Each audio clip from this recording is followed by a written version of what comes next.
questions and comments as we move forward, because she knows what she's doing from personal experience in real life. So thank you for joining us, Nikki.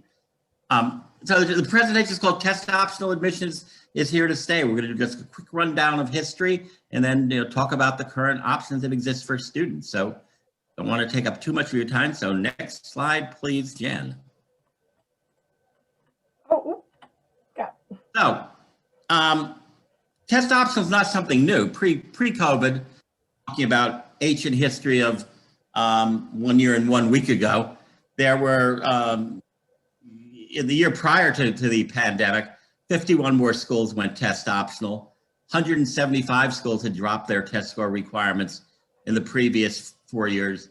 More than half of the top liberal arts colleges in the country were test optional. We're beginning to see movement among competitive, highly selective national universities like the University of Chicago and many regional universities dropping their test scores. And for those who are concerned about access and opportunity, we saw a wave of public campuses like the University of New Hampshire dropping their test score requirements as well. Next slide, please. Yeah. So why was there a test optional movement? Okay, so that's there, we went too far ahead. So as before the pandemic, there were 1,070, say there, 1,070 accredited four-year institutions that were test optional. That's about 45% of all four-year schools in the country, and about 360 of them were ranked in the top tiers by US News for what's that worth. We don't like the rankings very much, but it's a way to show selectivity. And it wasn't just open access colleges that were test optional. As I said earlier, more than half of the top 100 liberal arts colleges were test optional. That's where the movement began more than 50 years ago with Bowdoin College in Maine going test optional. And by up to a year ago, about a quarter of the nation's top tier national universities, both public and private, were test optional. And that was beginning to move in the right direction. Next slide, please.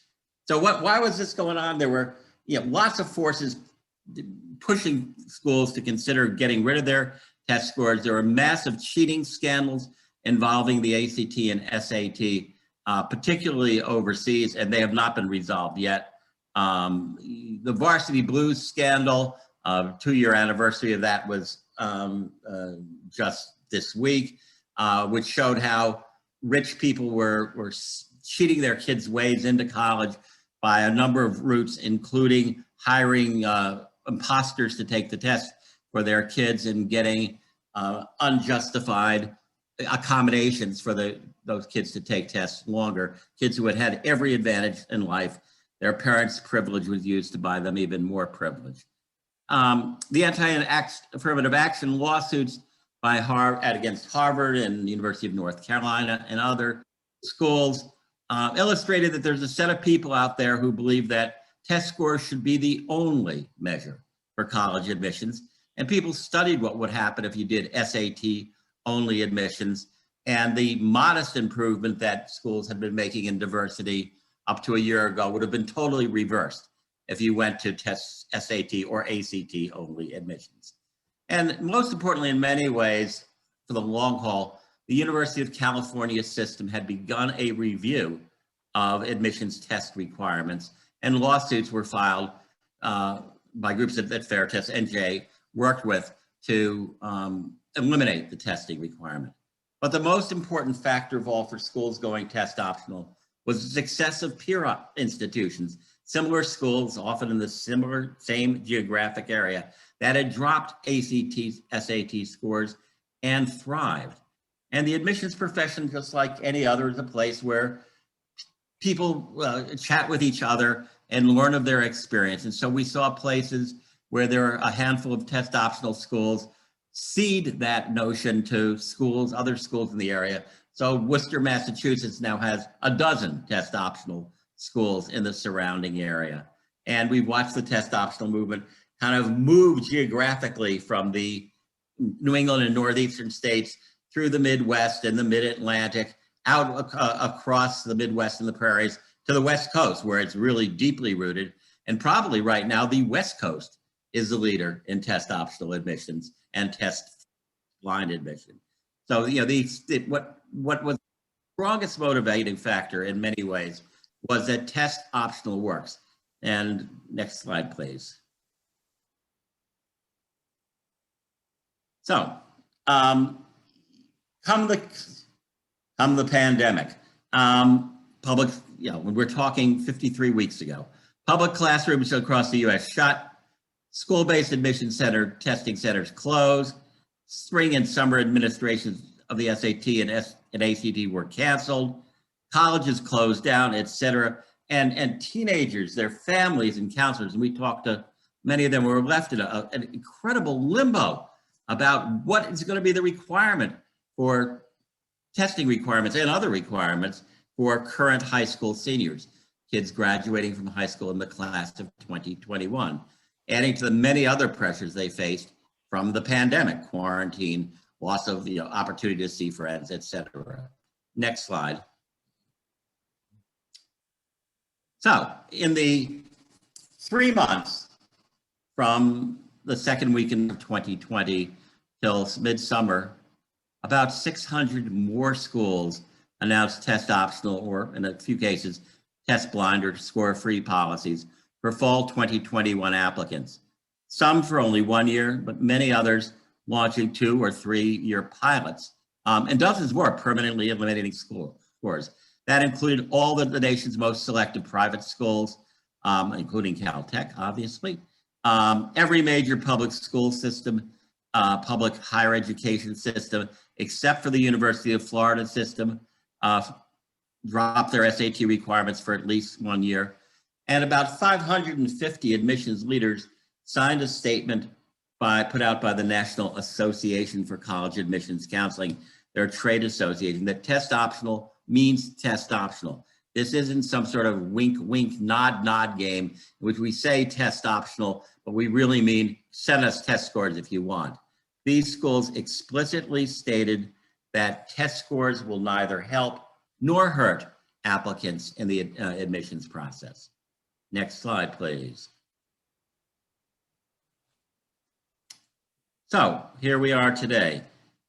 For the class of 2021, current high school seniors, nearly 1,700 of the 2,330 four-year schools in the US do not require test scores for admissions, and many of them still have admission cycles open. Already, 1,371 schools have announced that they will be test optional, test flexible, or test blind for fall 2022. That's about 57% of all four-year schools. Again, the majority of top liberal arts colleges and many top 200 national universities are going to be test optional again, at least for current high school juniors, or test blind. And that includes all the Ivies, all the little Ivies, highly selective privates like Caltech, many public universities. We should actually check it. Just joined by another admissions professional. This business from the inside. I had the privilege of being a panelist with Andy, who is the Associate Vice President at Worcester Polytechnic Institute, whose institution this week announced that they will be permanently test blind, score free for both admissions and financial aid. Andy, Nikki, thank you for what you're doing in providing models for other schools in the country to follow through. Next slide. So, why does test optional work? Well, from applicants, and we talked to lots of applicants. I mean, there's a cost saving. You don't have to take the stupid test over and over again and pay for special registration and score send and this and that and the third thing.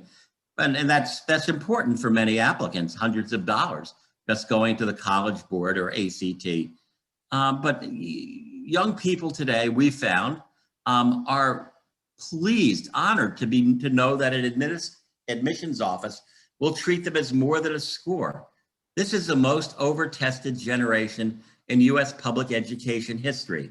the typical high school graduate, according to independent surveys, has taken 112 standardized tests by the time she graduates from high school. And whatever you think of the value of any of those tests, you don't need 112. That's insane. And you know, many students, teenagers are concerned that they're treated as little more than widgets in a test score generation factory, and that the scores obscure their real talents and their real humanity. It's also important for applicants, and we've seen this heavily in data this year, that test optional, test blind schools are no longer seen as inferior. The data released last week by the Common Application showed that fewer than half of all applications that went through that online tool this year had test scores attached. About 45% had test scores. Last year, 77% had test scores. So we've gone from a strong majority submitting test scores to only a minority submitting test scores. And finally, and to me, this seems most important, that there's no test that's worth risking your life for. And as some crazy places like Chicago did, asking kids to come back to schools that are closed otherwise to take standardized tests like the SAT or ACT is ludicrous. You're exposing students, exposing teachers, school support personnel, the custodians, to the risk of the virus in order to generate a test score. That's nuts, and most young people understand it, even if adults don't. Next slide, please. Just, yeah, I shouldn't speak for the admissions folks, they can speak for themselves, but these are some of the factors that go into admissions offices making those kinds of decisions. There's reams of data from independent studies and books and whatnot, the experience of other institutions, and then the research done at schools about their own applicant pools, their own student bodies, their own mission, and the type of kids they want to attract, lead them to choose test optional and to stick with it. Next slide. So the results of test optional policies in general, does not happen 100% of the time, but pretty frequently, and we've seen it again this year. Schools that go test optional or test blind get more applications, often many, many more. They get academically stronger applicants in terms of grades, class rank, curriculum rigor. They get more diversity of all sorts. And by that I mean race, first generation going to college, low income kids, Pell grantees, second language, geography, academic interests, learning differences. You take down the barrier of test scores. And first of all, more kids say, hey, I can go to that school. My grades are right up there, and I don't have this lousy test score, mediocre test score making me look bad. Let's try and apply. And schools then don't have to look at those often misleading numbers. I mean, I've talked to so many admissions directors who say that once you see a number, there's no way you can forget it. It sticks with the application, but if it's not there, the scarlet letter is no longer attached. And finally, the research has shown at individual institutions, I believe at Andy's institution, where they've been test optional for many years now, test blind, and he'd worked at a number of institutions previously that had also been test optional. There's no significant difference in the academic performance of young adults who go to college without test scores as compared to their test score submitting peers. They do as well or better in terms of GPA, graduation rate, honors, et cetera. Dropout rate about the same. It's a win-win for both applicants and for admissions offices. Next slide, please. So what happens next? I know everybody said, where's this all going? And I'm a very cautious person about these predictions, and happily have been proved wrong by underestimating the potential. All these schools that dropped suspended test score requirements last year, 620 or so, are created natural experiments where there will be data that will show them what happens when you go test optional. or test blind. And we've seen schools say, well, it worked for us, we're sticking with it. Historically, that's been the case. Often schools kind of dip their toes into test optional with a 1 or 2 year pilots, and then in almost all cases, stuck with it. There's also a competitive reality out there. If more than half of schools are already test optional or test blind, and your competitors are, there's strong pressure on your school to do likewise. And finally, the experience of the University of California and University and Cal State system, both of which were test blind for the class of 2021. Most of the University of California system schools will be test blind again for at least the next 3 years. So will the California State University systems, not considering test score if they're submitted in the coming year. That will create reams of data. The California State University system is the largest public system in terms of student numbers in the country. The University of California system is arguably the most prestigious public system. And I keep coming back to publics because they're the schools that serve huge numbers of low-income, minority, and first-generation kids. And the hyper focus on the big-name colleges, 20 of which we could rattle off in the next minute, diverts attention from the schools that really matter in most young people's lives. Next slide, I'm getting towards the end here. So our projection, many more institutions extend test optional. I would not be surprised to see almost as many schools test optional for the high school class of 2022, current juniors, as were for the class of 2021, maybe 15 to 1,600 schools, more than 2/3 of all four-year schools. The young people admitted without scores, they'll do just as well. The experience leads schools to take state test optional and encourages their peers to do so. Doesn't mean the SAT and ACT disappear, at least not in the short run.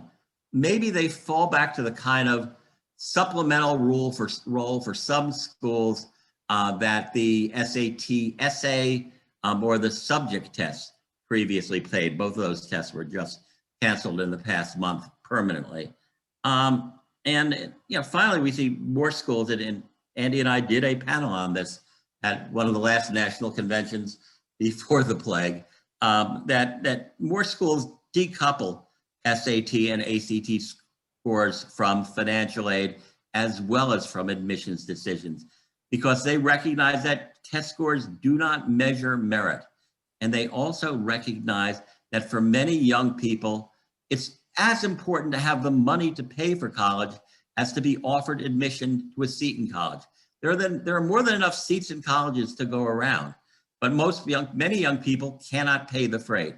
And when you link financial aid awards to test scores, you end up giving the bulk of the money to kids from families which need that money least. So kudos to the institutions, and we have several on this call, that do practice test optional or test free financial aid. And so final slide, I think, Jen. Oh no, here just to give you, you could go quickly through this. The kinds of schools that are optional in the coming year. Next slide. I meant to take that slide out. There we go. The private colleges there. There we got you, Nikki, by name in a slide. Next slide. Publics. Next, move forward one, please, Jen. So, what you can do is encourage your friends to consider applying to test optional schools. We have the definitive list of colleges and universities that are test optional on our website, FairTest.org. Encourage your friends, counselors, families to look at them, and you'll be shocked at how many fine schools don't want to see test scores or don't have to see test scores. And push back against, there's fear mongering out there. There's a bunch of test prep companies that are afraid that they're going to lose their business because the test won't matter much. And they're saying things that are not true about test optional admissions. When schools say that they're optional, or and especially if they say they're test blind, they're telling the truth. They will make judgments about applicants without regard to test scores, neither advantaging nor disadvantaging students who apply with them. So optional means optional, and we encourage students to take advantage. You're the first generation in which the majority of higher education institutions in the country will not require you to submit test scores. Take advantage of that opportunity. Next slide. And that's, you can find me at those. There's tons of stuff at fairtest.org/optional. Be glad to help you in any manner. Thank you. Thank you, Rob. So Jay, and girls, feel free to jump in with any questions you have. Actually, let's start with the question. Hala, I know for us, we live in Virginia. We had schools like George Mason, James Madison, Christopher Newport, and they were optional. I think I was looking at it the other day. They were optional for years. Yes. Years. And the good thing about FairTest, if you go on the list, there's a list by state, and then there's a list by chronological order. Yeah. So you see a list by chronological order. I was actually shocked to see how long James Madison, George Mason, and some of these other schools were optional. Had you heard about those schools being optional prior to that point, prior to the pandemic?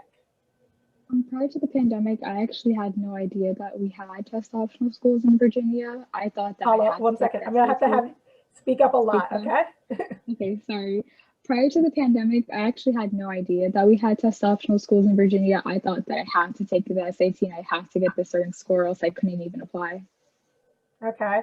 Iman, before the pandemic, had you heard of test optional?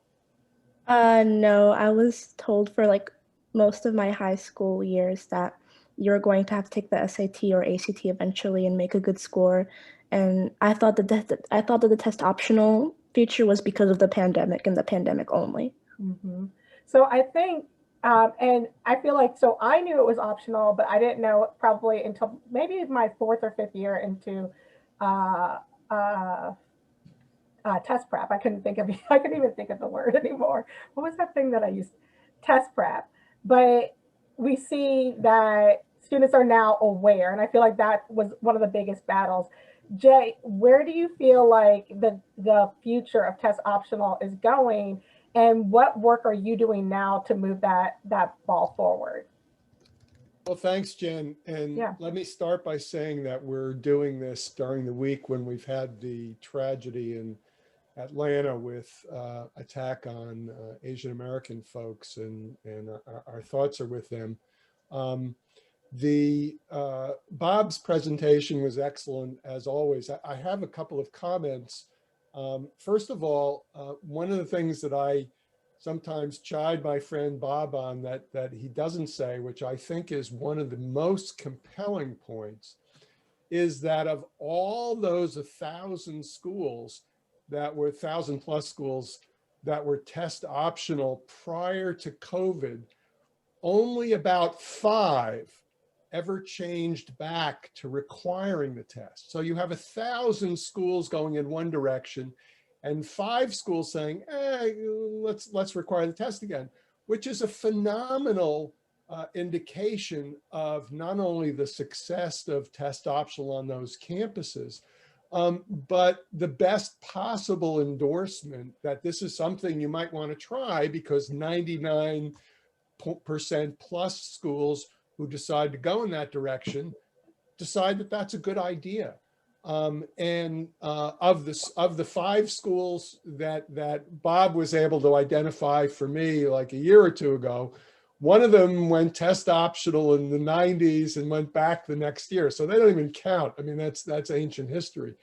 So, and another point, and the students should be aware of this because they may not be. When a school decides to be test optional, they're not required to remain test optional. They have the ability every year to decide, well, should we continue with test optional, or should we go back to requiring the test from everyone? And as I said, less than a handful have decided to reverse course. Now, you have to factor in COVID to thinking about that, because the new test optional schools, that is the 600 plus that Bob referred to, which have come to be test optional since COVID, there's a different calculation. COVID has its impact. COVID will have its impact on the research that schools are going to be able to do, the research data. So there's some COVID, some pretty subtle COVID impacts that have to be factored in.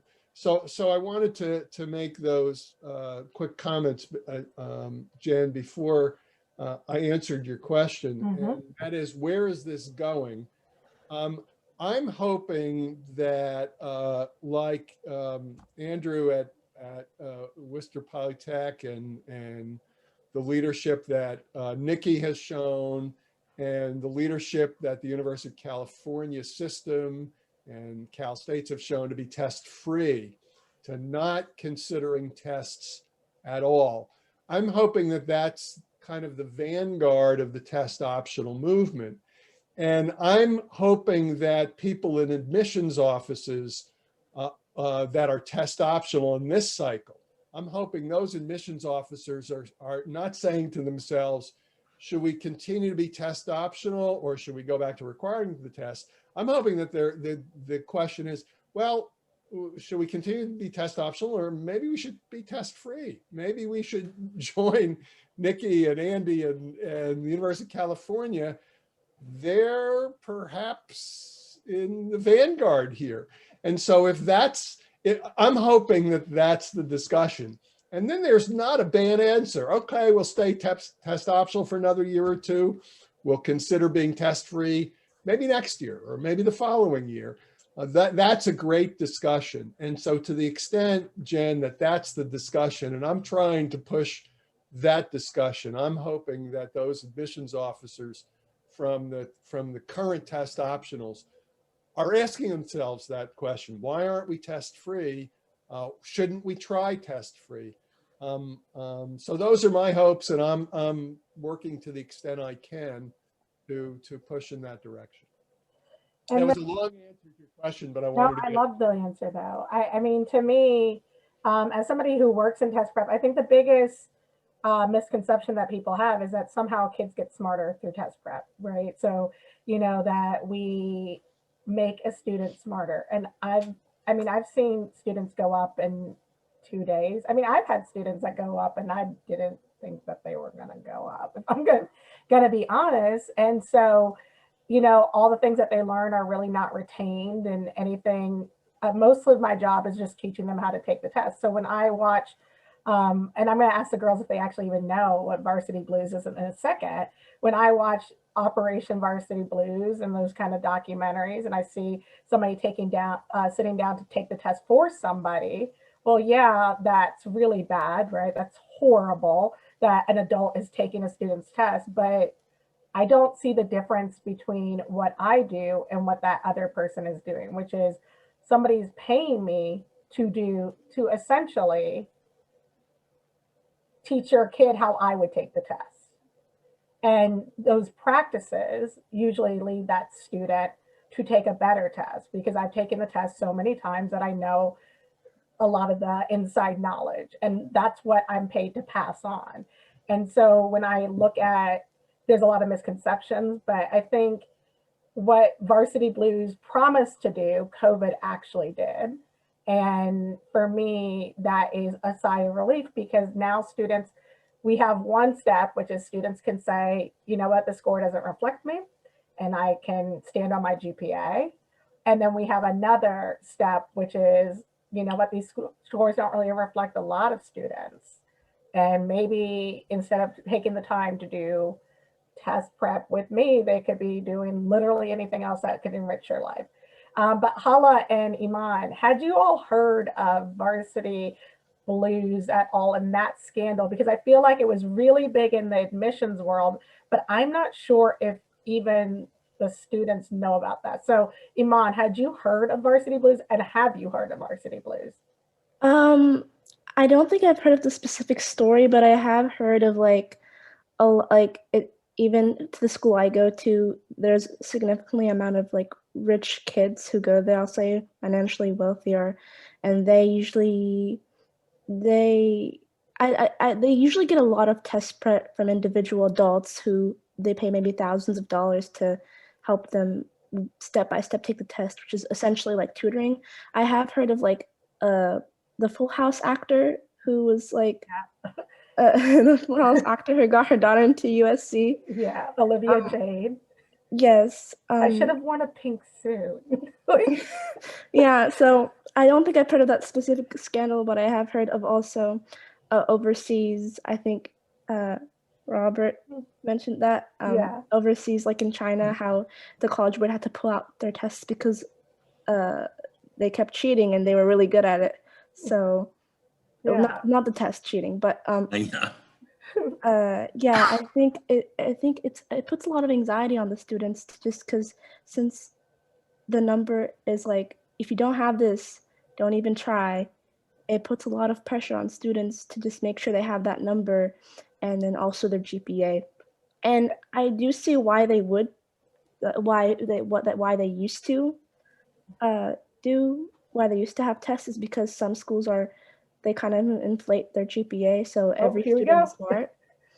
I mean, yeah, I think I've heard of those schools, but I mean, the test, the kind of the like they kind of hide and shield everything when it comes to scandals, and they try, especially in school counselors, they try to make it seem like it's fair and that all you have to do is pay a couple $100 for test prep and just have time, and they're kind of ignorant whenever they say have time because some students don't have time. Some students are out working because they need to support their families, or they have jobs that they need to do because they don't have that comfortable lifestyle to just donate their time to test prep and spending money on test prep.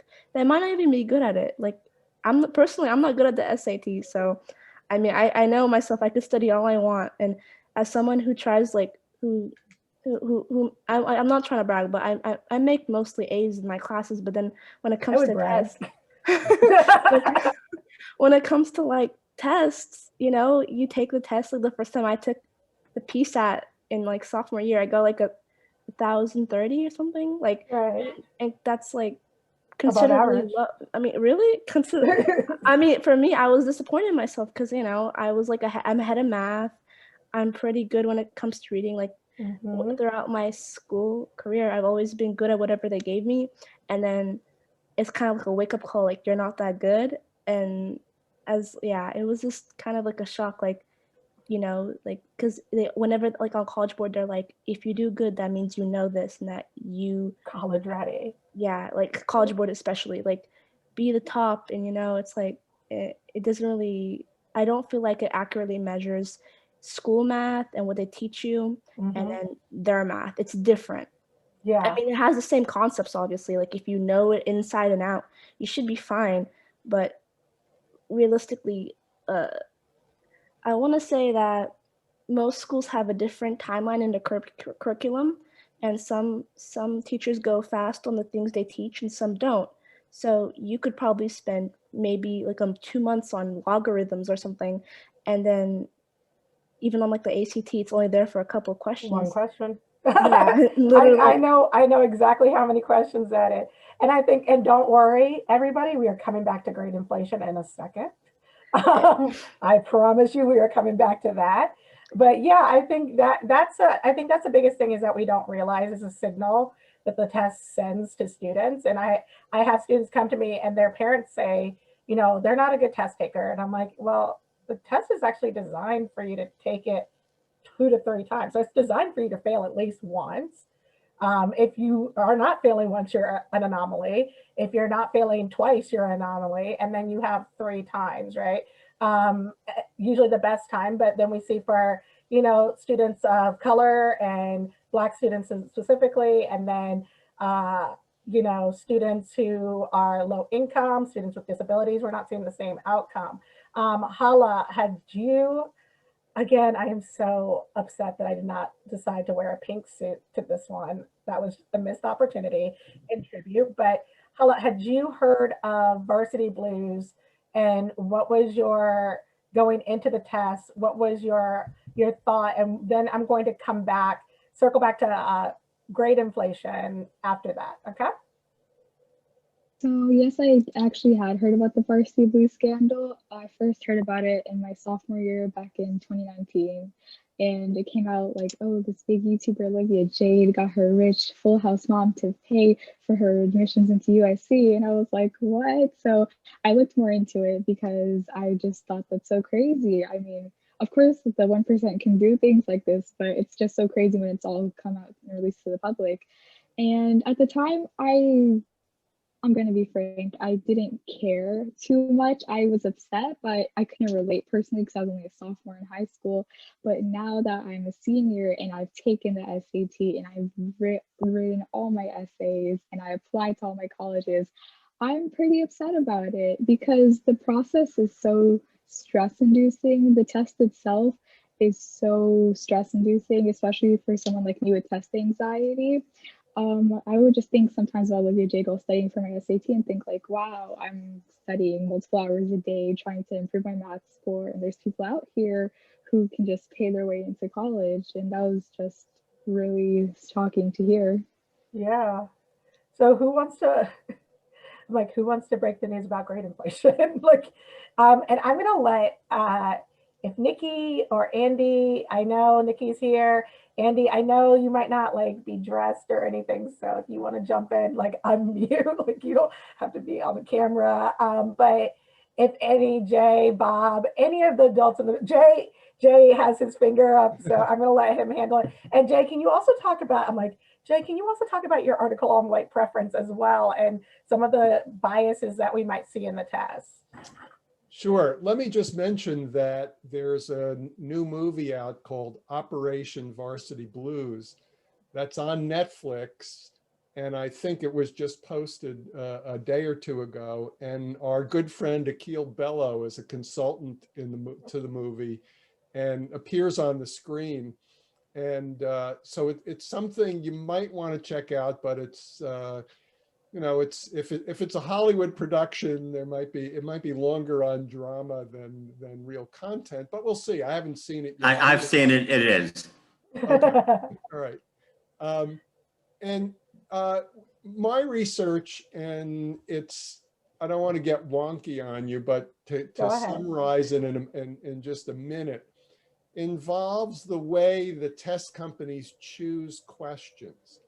And they choose questions in this way, students, that just looking at you too, that they're choosing it with a method that doesn't have you in mind, that has other people in mind, the kind of Varsity Blues people, Hala, that you were thinking about. And I can go into detail, but everyone would fall asleep, so I won't do that. But I wanted to mention one other very important factor that sometimes gets lost in this discussion. It's great that colleges are going test optional and test free. That's a wonderful thing. But there's a potential issue down the road. And that issue is if you want to go to medical school, or if you want to go to law school, or if you want to go to get a graduate business degree, there's another test. Now, there is a movement for graduate school where a lot of graduate departments and students, those are for students who are getting PhDs. And a lot of graduate departments are becoming, not a real lot, but there's an increasing movement to not require the GRE, which is the graduate admissions exam. But we're going to have an issue if the medical schools, the law schools, and the business schools, and the graduate schools still require tests at the next level. So I'm just raising that as an issue. I took the LSAT. Let me tell you something. Or raising that as an issue for the adults to think about. Students, you have the luxury of not thinking about that for at least 3 years. So hopefully the adults on this call will help resolve that for you and you won't have that issue. But Thanks, Jen. I just wanted to. Yeah, I mean, out of all the tests that I've ever taken, and I've taken a lot, the LSAT was the least aligned to my academic career. And so I'm going to ask a question in a second about how do we decide, if you're a parent, if you're a student, how do you decide where to go test optional, how to go test optional, whether you should go test optional and things like that.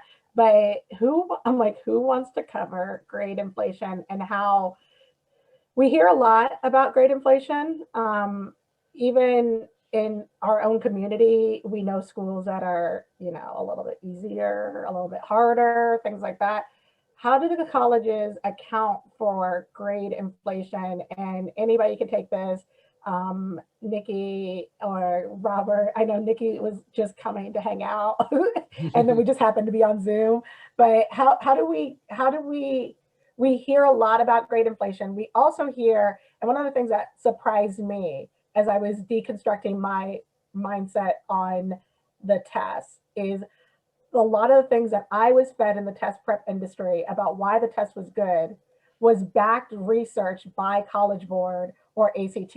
And the articles that I was seeing was somebody who had just been funded by College Board, funded by ACT, wrote an article, but did not disclose in that article that they were College Board, ACT. And it always comes down to, oh my God, there's one, grade inflation, and then two, we're doing this for you all, like as in for me, for Hala, for Iman, we're doing it for the students who are out there taking the test, get a good score, and can use that to rise above the current situation. So let's go with grade inflation, and then the whole, I don't know, test prep complex, I don't know, the test industrial complex, I don't know what to call that. But anybody, Robert, do you have anything on that? On grade inflation? Yeah, grade inflation, or anybody who wants to talk about that? How it's I controlled? can talk about it. I can talk about it some, but again, I think the admissions pros are better able to say how they deal with it. There is a phenomenon in which high school grade averages have crept up over the years. The people we talk to in admissions say they know that that's a factor and they take it into account.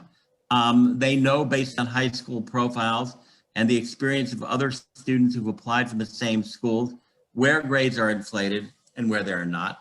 And that a focus on grade inflation, which is something the test companies bang away at, diverts attention from test score inflation. The number of kids getting super high test scores, 800s on the SAT, 36s, I see Nikki smiling, 36s on the ACT, has also exploded because of the similar explosion of high-priced test prep that largely goes to well-to-do kids from well-to-do families where privilege buys more privilege and gives them a huge leg up. It doesn't make them better students. It's like steroids. It makes them perform better on this particular test, but not function better in the classroom. And you know, there's inflation all around. Experienced, knowledgeable admissions officers know how to adjust for it.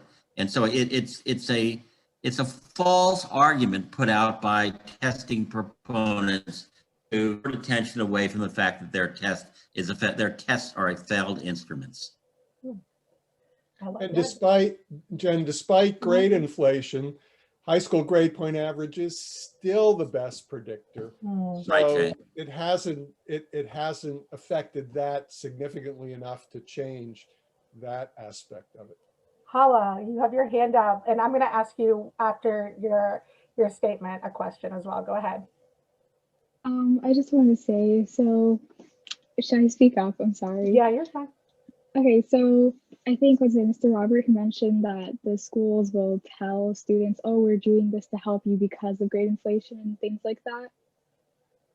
I said that, but yeah, go ahead. Oh, you said that. I'm really sorry. No, you're fine. But a lot of students actually do believe that too. This year, especially, there's been a lot of discourse amongst the graduating 2021 senior class because you have one side, which I happen to be on, that likes test optional policies because I feel like it opens more pathways to college for students like me.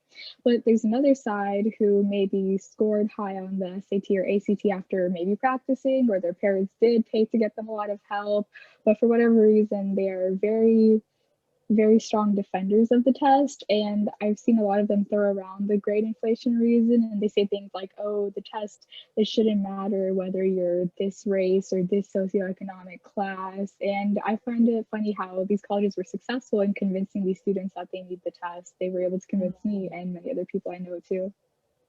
And I think, yeah, I think that's really interesting because it's funny to me, as a test prep tutor, one thing that we don't discuss, and I'm more than happy to discuss, is how many kids pretend that they've never had help. I am a hidden tutor for most of my rich families. You will never find out that I have ever tutored them. For AP classes, I could be tutoring them a summer ahead, a year ahead.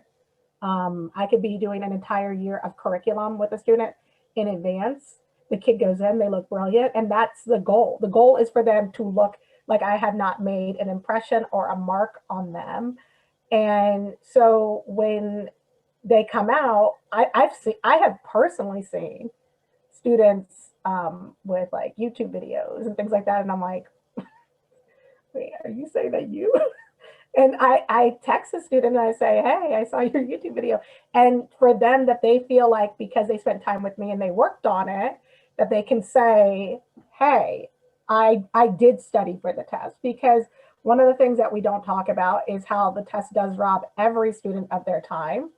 But at the same time, if Khan Academy, if ACT Academy was effective, I would not be making money. Like it has not been as effective. And what we saw in Paul Tuff's book is we did see a little bit of Khan Academy deconstructed. I know Khan Academy has their whole page dedicated to that. But I think one of the things is seeing optional actually work on optional. And Iman, are you, I feel like the test is a rite of passage for a lot of students, and I'm going to get to questions in a second as we wrap up and get close to the hour. But do you feel like as a junior, what is your current perspective of should I test, should I not test? And where do you feel like you're personally heading in that? Well, for me, personally, I was actually going to go through the route of AP testing. I was originally going to take SAT subject tests, but then they got rid of them inconveniently because I studied for them. And so I've decided to take the AP physics exam, physics 1, even though I studied for it. I studied for the SAT subject test for physics 1, or I studied for that, and then I studied that for a long time, and they took it away. So, and I didn't even take AP Physics 1. I'm taking regular physics now, and it's considerably easy for me because I kind of know everything. I'm studying for college physics, but I'm also online. I'm doing online school currently, and I was blocked off from taking a lot of AP classes, which I had planned to take in junior year. So I really felt at a disadvantage that I couldn't take I'm just taking right now maybe two AP classes. Are you seeing the SAT and ACT or AP exam as I was disadvantaged, so this will make it up? Kind of, in the sense that I was originally aiming for three to four APs, and I got 2 because my online school didn't offer it, or at least the ones that I was interested in. And I wasn't gonna take like AP history or something because that's just not something I'm interested in. And I'm honestly just it just didn't seem like if I got a B in that class or something, it wouldn't have seemed worth it to me. So I decided to make it up by taking, for at least my 3rd AP class, I decided to make it up by just taking the AP physics exam anyways. And for the SAT or ACT, I am like trying considerably hard to like study for it and do good. But if I did well on the AP physics exam, I wouldn't do test scores. So that's actually because my mindset was, okay, I have my GPA, and I don't think colleges will like I don't know how seriously they would take it now because so many people are applying without their GPA, like just with their GPA. And I've heard of grade inflation, so I don't know how seriously or how important it is anymore. Like it kind of felt useless to me, low key. So I felt like I needed something to back myself up. Like I am smart or something like that, or I am learning, or I can do well on a test. Kind I've of. actually, this is to me, I'm like this, as I feel like maybe I did these kind of talks as to like fuel my interest in sociology. I have not heard of students now using AP to feel like they're bolstering their, so this is actually very fascinating to me. I'm like, I just want to grab a notebook and start taking notes. But yeah, if anybody has a question, either you can type it in the